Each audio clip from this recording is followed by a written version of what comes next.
for you. You looking at me like I'm not your daddy. Let me talk first. What you got to get off your chest? You just can't open up to me like I'm your son. Open up to you? Yeah. Man, you ain't soft. I don't do all that. I've been through too much to be opening up. What I need to open up for? I got a house for you. I take care of you. What else you need? But I need you to give me guidance and show me the way. Toughen up. But still though, even if you don't do that, you can still talk to your son. Like what? What you want me to say to you, man? Check him. See how I'm doing every day. You got clothes, you clean. What else I need to do? All these clothes and stuff don't mean nothing. Truth, I can be hurting on the inside, but it's mom on the outside. Even though we in the same house, it's like you're not there. You ain't a man. How I'm gonna conversate with you? But I'm going to be a man, though. That's the thing. And I need you to tell me what to do and what not to do. I ain't had nobody to sit me down. I grew up in a different time. I need you to tell me, son, from your heart, tell me what you need to talk about. Whenever I talk to you, just get more into it instead of just giving me a one-word response. Keep feeding into it. Put your energy into it and just keep it 100. Don't try to push it to the side, act like something else important than your son talking to you. Mm-hmm. But let me say this to you, son. What if your dad don't know how to do that? Your dad probably coming about the age me and my good friend. They didn't let us be emotional. When our friends got hurt, they told us suck it up and keep going. Our mothers sometimes told us act like a man and we was a little boy. What if they've been telling your dad since he was a little boy to be a man? And now he's trying to talk to you. He don't know. Just give him some grace. Try to work with him, all right? Shalom, shalom, shalom. Giving all praises, glory, and honor to Yahweh Bashem Yahushai, Bashem Makakwadash. Double honors to the apostles and the elders, great millstone of teaching us his truth. Salutations to the sincere Akim and Aqua listen. May the blessing of election be upon your house. My name is Raquai, back in here with another quick and Lord's will, as always, an edifying lesson. And for today's lesson is just a reaction to the clip in the beginning in regards to why fathers are so important. And, for, the children that have, a father as a man of the Lord, and the children are very,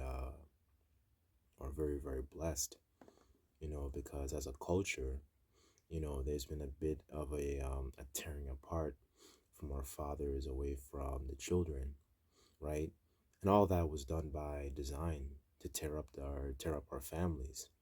And now you see the end result of what happens to a lot of these children that grow up on these streets, and they don't have proper, as the young man said in the clip, they don't have guidance. So you have a multiplying of a bunch of ungodly children, right? So, it really shows, another aspect of why also fathers are also important, because in this society, their mindsets are limited in thinking that their only importance is to just basically provide provisions, which is an important portion, but the young man was explaining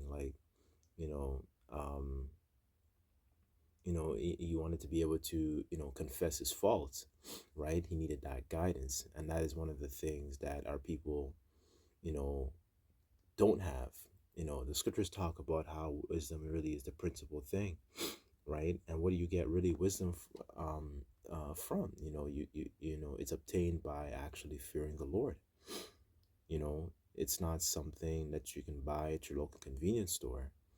And those were little things that were in the ancient times. It was passed down, from the fathers down to their sons. So when the sons grew up, basically he would become like a duplicate copy. As a matter of fact, let me get that. The Lord's will, this lesson is edifying.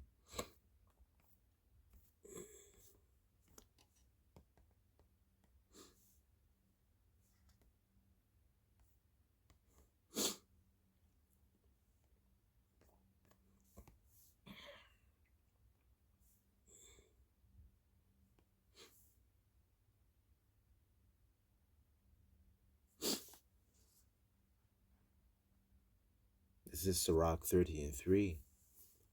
And it says, he that teacheth the son grieveth the enemy, and before his friends he shall rejoice of him. And this is the point, verse 4. Though his father die, yet he is as though he were not dead, for he hath left one behind that is like himself. So he basically makes a duplicate version, of himself. So, when he passes, the son understands how to actually, govern. He understands, the difference between right and wrong. He understands the importance of pleasing the Lord, because that's really what you have. You have what I should say is what you have really is the opposite in this society, where their children, our young men have not understood those um those basics. You know, they don't understand the basics. They don't understand the importance of actually fearing the Lord. You know, and this is the and look at the end result, because they're basically were taught by the mass majority was our women, and they were taught by the school system. So so essentially this is a mass operation of uh, uh, um, spiritual warfare, where your enemies are basically indoctrinating your children. you know they teach them about the different holidays. They teach them about perverse lifestyles. You know what I'm talking about, the alphabet lifestyle. you know they teach them about things that are essentially displeasing to the power, to your power, Yahweh Bashem El Shai.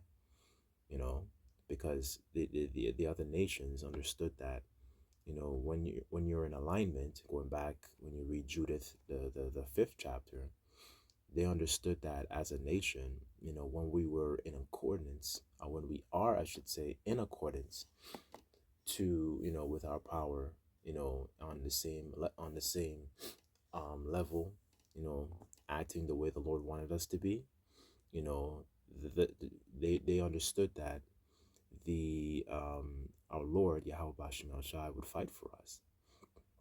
But when we were doing things that were contrary, things that were displeasing, the Lord would use the other nations to chastise us. So that's why it's a lot bigger than you know what I should say. Your fathers, not having fathers in the household, because it's a trickle down effect. It's a trickle down effect because who's really teaching the children, right?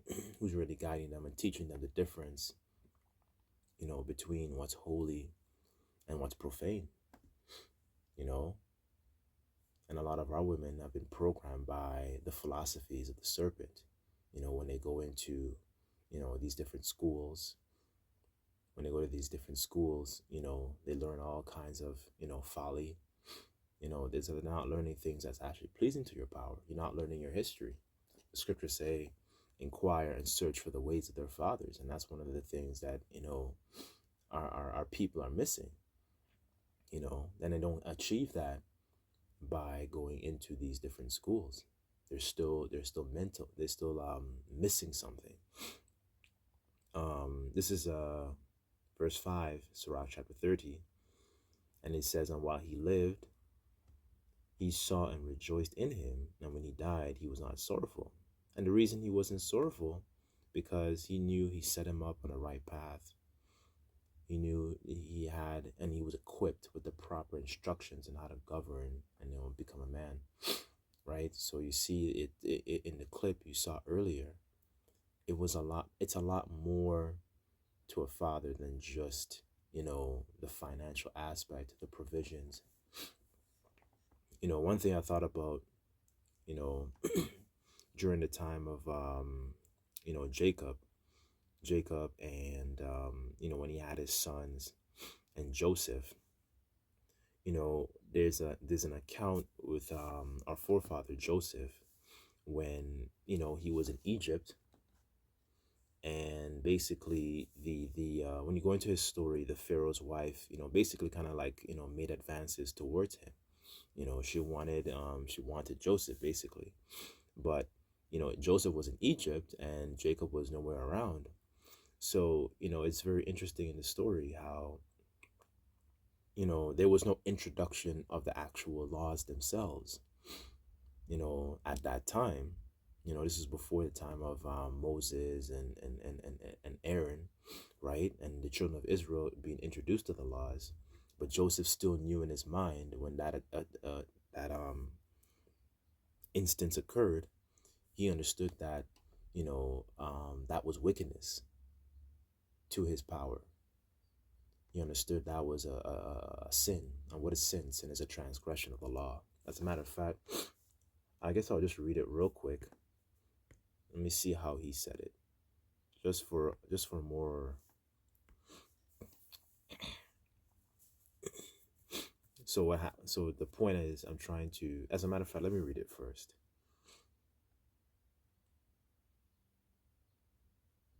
This is Genesis 37:9. And it says, "And it came to pass after these things that the master's wife cast her eyes upon Joseph, and she said, Lie with me. But he refused. And he said unto the master's wife, Behold, my master wotteth not what is with me in the house, and he hath committed all that he hath in my hand." Right. So Joseph was basically like an overseer over the master's house. So he's making sure he's managing the daily affairs of what's going on. And he was in Egypt, right? At this point, he's nowhere near his father. He's nowhere near his brothers. It's just him, right? So this is verse 9. And he said, and it says, "There is no greater in this house than I, neither hath he kept back anything from me but thee, because thou art his wife. How can I do this great wickedness and sin against my power?" Yahweh Bashem El Shai. So how did he know that that was sin? How did he know that was a transgression of the law? So at some point, at this time, the laws were oral, so they passed it on onto their children, onto their children's children. That's really the point, because this is before, the time of Moses and Aaron, and the time before the children of Israel got introduced to, understanding the different laws, right? This is before, the Lord intervened and then rescue us from ancient Egypt, right? So, the point really is that, Joseph, actually, had received those instructions, because now he's separated from his father. He understood the difference between what was right and what was wrong. And he understood in this position, in this situation, I should say, that this woman trying to, make advances towards him, was ultimately wrong and was a sin against his power. And that's that's the main guiding factors of why a lot of our children perish. Not because of the adultery. That's just one sin. That's just one example of a sin, right? But they don't they behave in a way that shows that they lack guidance, because they don't have any wisdom. Ultimately, they don't prioritize the importance of wisdom. It's not seen as something that's very, very important to them, so they kind of cast it behind their back. And the whole irony is, although a lot of them don't have their actual physical fathers within their life, the Lord has sent prophets, sheep according to his heart, that take the place of fathers, of being a spiritual father unto, the fatherless, because they're brokenhearted. They need guidance, they need understanding, you need a way out, you need to know what's pleasing unto your Lord, so the Lord has mercy upon you. This is Proverbs chapter 22, verse 6.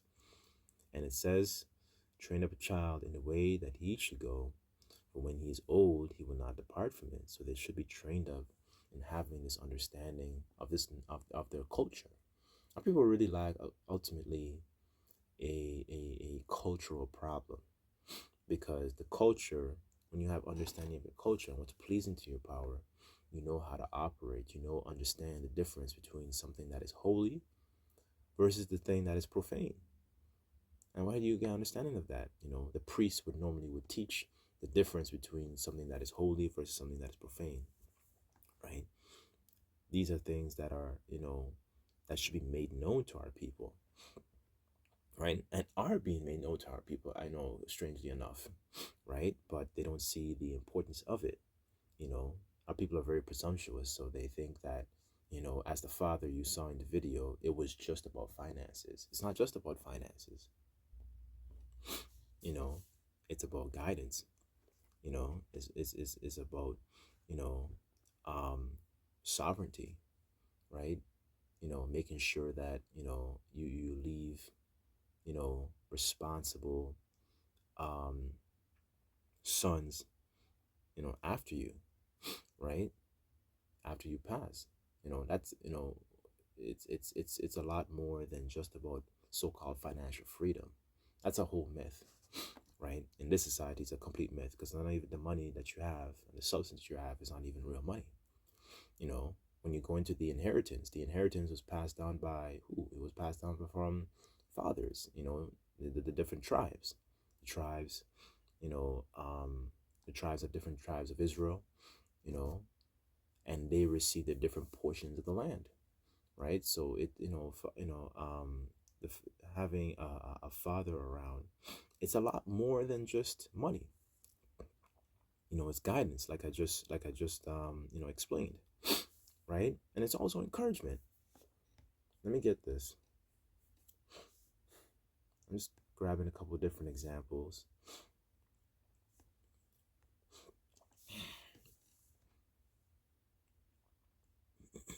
This is Exodus chapter 4, verse 10. And it says, And Moses said unto the Lord, Yahweh, O my power, I am not eloquent, neither heretofore, nor since thou hast spoken unto thy servant, but I am slow of speech and slow of tongue. And the Lord said unto him, Who hath made man's mouth? Or who maketh the dumb or deaf, or the seeing, or the blind? Have I not the Lord? Now therefore go, and I will be in thy mouth, with thy mouth, and teach thee what thou shalt say. And he said, O my Lord, send, I pray thee, by the hand of whom thou wilt send. And the anger of the Lord was kindled against Moses, and he says, Is not Aaron the Levite thy brother? I know he can speak very well. And also, behold, he cometh forth to meet thee, and when to see thee, and he will be glad in his heart. Right? So, it's a very interesting dynamic here. Because Moses, he says that, I'm not, eloquent, I'm slow of speech. Like, and sometimes children, they might have that, they might get in a mindset where they think that they can't do this, because of their, I don't want to, deformities really isn't the right word to say.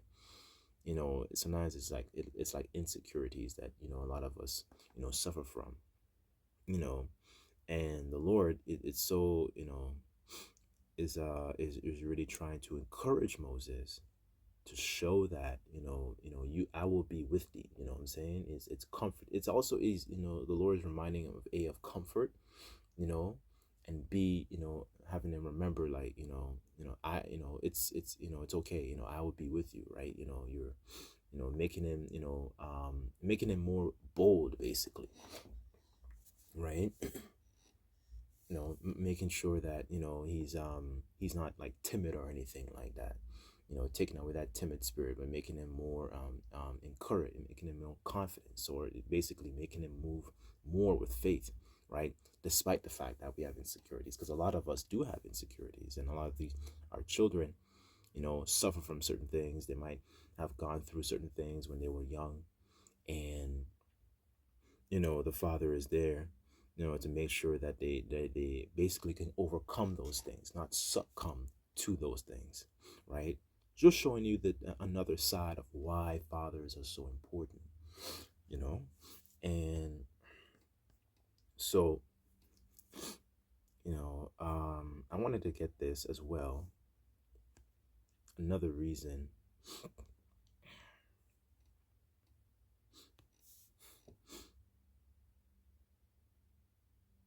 of why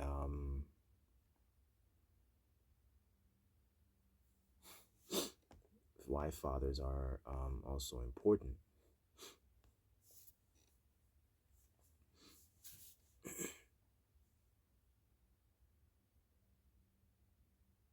This is Tobit chapter 4, verse 3, and it says, "And when he had called him, he said, My son," this is Tobit speaking to his son Tobias, basically, right? And it says here, "And when he had called him, he said, My son, when I am dead, bury me, and despise not thy mother, and honor her all the days of thy life, and do that which shall please her, and grieve her not." Because you have to program them, right? When it comes to children, you have to program them in terms of, understanding instructions and righteous instructions, of course, right? So they remember, oh, dad said this, and to do this when he's not around. So you know how to operate, basically, right? It says, "Remember, my son, that she saw many dangers for thee when thou was in her womb, and when she's dead, bury her by me in one grave." Verse 5. It says, "My son, be mindful of the Lord our power all thy days, and let not thy will be set to sin." What is sin? Sin is transgression of the law, right? And it says, "Or to transgress his commandments, and do uprightly all thy life long, and follow not the ways of unrighteousness." So, Tobit's basically giving his son spiritual game, spiritual, like how like men would probably, would give younger men game on how to get this woman and all, get this, giving them cheat codes. Oh, you got to do this when you're trying to get the woman and all that kind of stuff, right? His father here is giving him spiritual game on how to please the Lord, giving him the inside scoop. Don't do this, do this when when I pass, right? And it says, verse 6, "And if thou deal truly, thy doing shall prosperously succeed to thee, and to them that live justly," right? So basically, Tobit's giving him, the inside scoop of what is pleasing unto the Heavenly Father. So the Lord looks out for you, you know, in times of, difficulty, so on and so forth, whether it's be giving alms, having a fear of the Lord, honoring your father and your mother, and these are things that, it might seem simple, but, if our people desired wisdom, they would basically be prevented from a lot of the situations that they're in, right? A lot of the things that a lot of our people get caught up into because they don't desire wisdom, you know they don't have any fathers. But the irony is they still actually do have fathers. Let me hit you with this. They have spiritual fathers. Let me get, or is that Sirach? Hold on.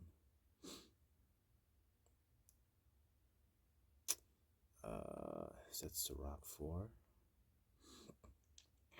This is Sirach chapter 4, verse 10, and it says, "Be as a father unto the fatherless, instead of an husband unto their mother, so shalt thou be as the son of the Most High, Yahweh Bashem El Shai, and he shall love thee more than thy mother doth," right? So, the prophets also represent those spiritual fathers. That's really the point, because even though even though we were punished, even though a lot of our families are broken up, and a lot of us don't have our fathers, the Lord Yahweh Bashem El Shai, has sent, spiritual fathers, in the form of prophets, in the form of elders, and so on and so forth, to be able to give our people guidance on how to actually come back and please the Heavenly Father, right?